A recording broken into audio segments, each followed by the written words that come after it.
नमस्कार, मी उर्मिला कपडे डिझाईनमध्ये तुमचं सर्वांचं खूप खूप मनापासून स्वागत आहे. तर बघा, हे ब्लाऊज मी कट करून घेतलेलं आहे आणि या पद्धतीने याच्यावरती पाठीमागून असा आयता गळा आहे आणि बाईवर अशी डिझाईन आहे.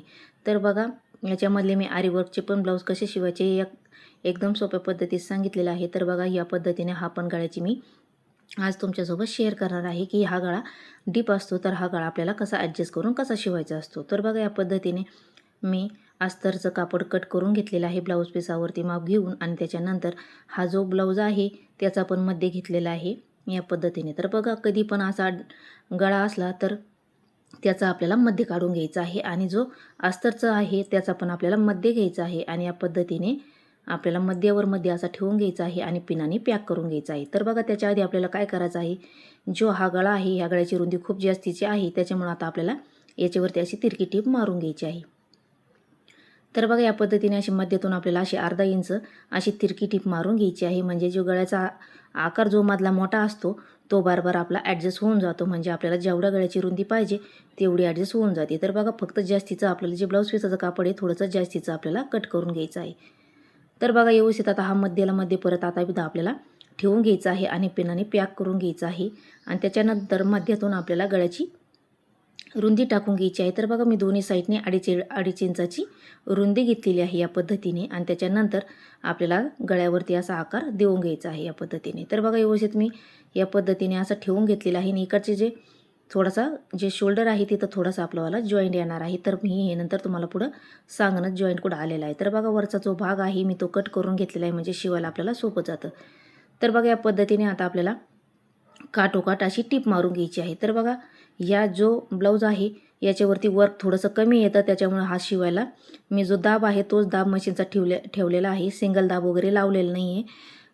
याचीवाली काही गरज नाही पडत, कारण याला वर्क वगैरे जास्त राहत नाही, त्याच्यामुळे हा शिवायला सोपा जातो. तर बघा, या पद्धतीने असं ॲडजस्ट करून आता आपण ह्या गळ्याला अशी टीप मारून घेतलेली आहे. तर पहिले कधी पण लक्षात ठेवायचं, जो गळ्याची रुंदी जास्त असली तर तुम्ही इथं आतमध्ये असं मध्यातून थोडीशी अर्धा इंच अशी 1 इंच टीप मारून घ्यायची आहे, आणि मग गळ्याला आकार देऊन घ्यायचा आहे आणि टीप मारून घ्यायची आहे. तर बघा, या पद्धतीने पण ॲडजस्ट करून हा व्यवस्थित अशी टीप मारून घेतलेली आहे. धागे वगैरे कट करायचे, आणि आता ज्या पिना आपण लावून घेतलेल्या आहे त्या काढून घ्यायच्या आहे, आणि त्याच्यानंतर आता थोडं थोडं कापड असं आहे ठेवायचं आहे अर्धा इंच, आणि तिथून आपल्याला पुढं कट करून घ्यायचं आहे असं गोल आकारामध्ये, जसा आकार दिलेला आहे तसा. तर ती टीप मारलेली आहे आपण, ती कट नाही झाली पाहिजे आपलीवाली, कारण ती कट झाली तर आपलं ब्लाऊजचं फिनिशिंग वगैरे व्यवस्थित येणार नाही आणि बिघडून पण जाईल. तर बघा, छोटे छोटे कट मारून घ्यायचे आपल्याला त्याच्यावरती, कारण जो गोल गळा आहे तो पलटाला पण सोपं जातो.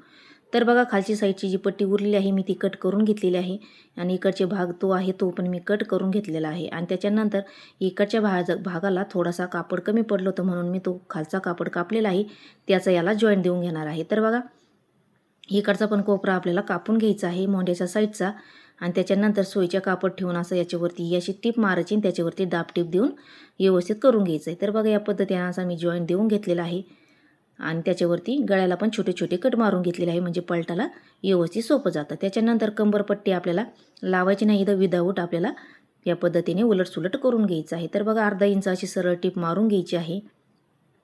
तर बघा, व्यवस्थित अशी अर्धा इंच टीप मारून झाल्याच्या नंतर आता जो गळा आहे तो आता आपला बराबर सोयीचा वरून व्यवस्थित आलेला आहे या पद्धतीने, ते बघू शकता. तर बघा, या पद्धतीने असं आपल्याला व्यवस्थित असा गळा ॲडजस्ट झालेला आहे. त्याच्यानंतर काठोकाठ आता आपल्याला याच्यावरती टीप मारून घ्यायची आहे.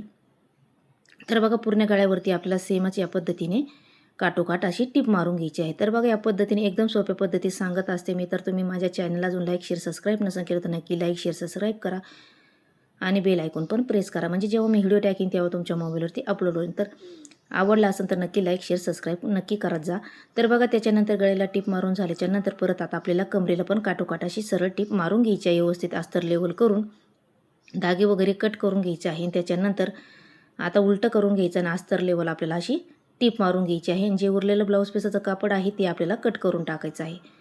तर बघा, व्यवस्थित अशी टीप मारून घ्यायची, हाताने व्यवस्थित फिनिशिंग करून घ्यायची आहे, आणि कमरेला परत आता आपल्याला एक टीप अशी परत मारून घ्यायची आहे, म्हणजे एकदम फिनिशिंगमध्ये आपलं ब्लाऊज रेडी होऊन जातं. तर बघा, उरलेलं ब्लाऊज पीसाचं कापड पण आपण कट करून घेतलेलं आहे लगेच. तर बघा, व्यवस्थित असं आपला पाठीमागचा गळा तयार झालेला आहे, आणि त्याच्यानंतर जो इथं आहे इथं थोडासा आहे बघा, इथं थोडासा जॉईंट आलेला आहे, कारण तिथं थोडंसं कापड आपण जेव्हा मध्ये जॉईंट देऊन आपण कापड ॲडजस्ट केलं होतं, तर इकडं थोडंसं कापड कमी पडलं होतं. तर बघा पाठीमागचे पण टक्स मी अशी मध्यातून 4-4.5 इंच घेतलेले आहे आणि उभी आपण 4-4.5 इंच घेतलेला आहे आणि टक्स मारून झाल्याच्या नंतर मी हा ब्लाऊज असा एका साईडने फिटिंग करून घेतलेला आहे. आणि त्याच्यानंतर आता ही आपल्याला बाही जोडायच्या आधी पहिले आता आपल्याला ही बाही पण व्यवस्थित चेक करून घ्यायची आहे.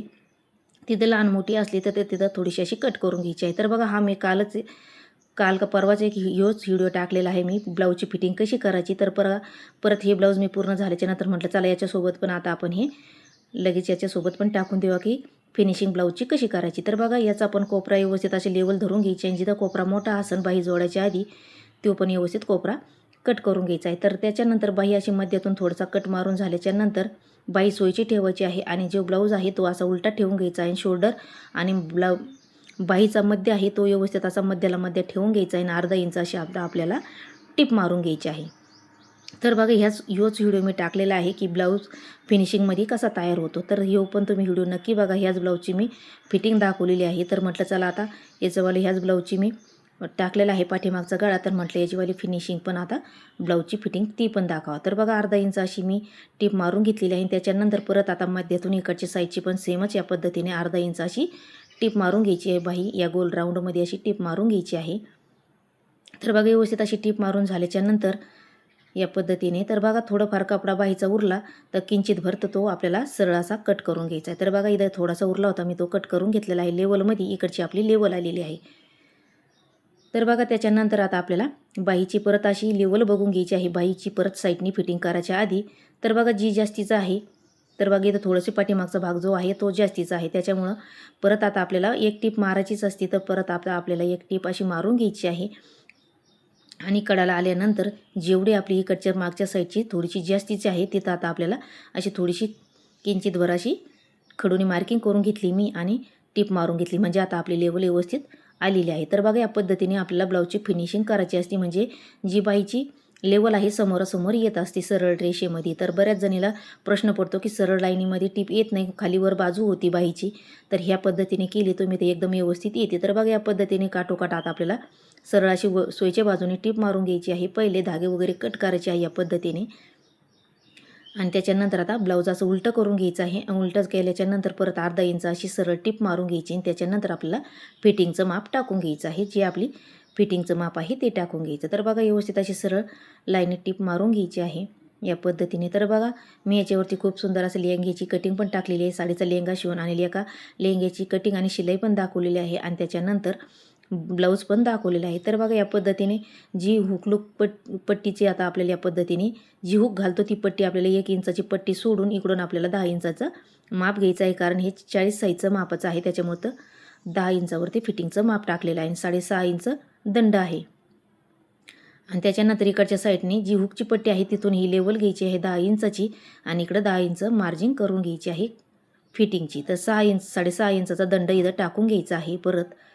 आणि त्याच्यानंतर ब्लाऊज घ्यायचा आहे. ज्याचं कस्टमरचं ब्लाऊज असलं ते कस्टमरचं ब्लाऊज घ्यायचं आहे आणि कमरेला पूर्ण असं ब्लाऊज आपल्याला सरळ असं कंबर मोजून घ्यायचं या पद्धतीने. तर बघा मी प्रत्येक वेळेस याच पद्धतीने ब्लाऊजची फिटिंग करीत असते. प्रत्येक कस्टमरचं एकदम सुंदर ब्लाऊज बसतं. थोडंफार ढिल्लं झालं तर थोडंफार आपण जेव्हा कस्टमर येईन तेव्हा घालून बघायला लावायचं आणि थोडंफार जास्त ढिल्लं असलं तर फिटिंग करून घ्यायची आहे. तर या पद्धतीने केली तर गरजच पडत नाही, पण थोडीफार गरज पडेल तर टीप मारून घ्यायची. तर बघा या पद्धतीने सगळं कंबर मोजून झाल्याच्या नंतर याच्या 4 अशा मी घड्या मारल्या आणि त्या पद्धतीने तेवढं उरलं 1 इंचाचं माप तेवढं आता आपल्याला कमरेला टाकायचं आहे. जर जी पहिली आपण टीप मारलेली आहे अर्धा इंचाची त्याच्या पुढं आपल्याला 1 इंचाची मार्किंग टाकायची आहे. खडून अशी मार्किंग करून घ्यायची व्यवस्थित सरळ आणि त्याच्यावरती आपल्याला आता पक्क्या टिपा मारून घ्यायची आहे. म्हणजे आपलं ब्लाऊज एकदम व्यवस्थित रेडी होतं. तर बघा दोन्ही साईडने सेमच आपल्याला खडूने मार्किंग करून घ्यायची आहे आणि टीप मारून घ्यायची आहे. तर बघा अगदी सोपी पद्धत आहे. ब्लाऊजची फिटिंग कशी करायची या पद्धतीने तुम्ही केली तर काहीच अडचण येत नाही. तर बघा मी प्रत्येक वेळेस सांगत असते आणि याच्यामध्ये मी व्हिडिओ पण टाकलेला आहे की एका कस्टमरचे ब्लाऊज असले तर कसे कट करायचे हे पण सांगितलेले आहे सोप्या पद्धतीमध्ये. तर तुम्ही ते नसून बघितले तर नक्की बघा. तर बघा या पद्धतीने आता ह्या ब्लाऊजची मी तुम्हाला पहिली पण फिटिंग कशी करायची ती पण दाखवलेली आहे. पाठीमागचा गळा कसा शिवायचा डिझाईनचा असला रेडीमेड तर कसा शिवायचा तो पण मी तुम्हाला एकदम सोप्या पद्धतीत सांगितलेला आहे. तर तुम्ही नक्की बघा. तर बघा एकदम सुंदर असं ब्लाऊज आपलं रेडी झालेलं आहे फिनिशिंगमध्ये. तर तुम्ही बघू शकता सरळ लाईनीमध्ये पण आपल्याली बाईची फिनिशिंग झालेली आहे. पाठीमागचा गळा पण व्यवस्थित झालेला आहे. तर तुम्हाला आजचा व्हिडिओ कसा वाटला नक्की सांगा. धन्यवाद.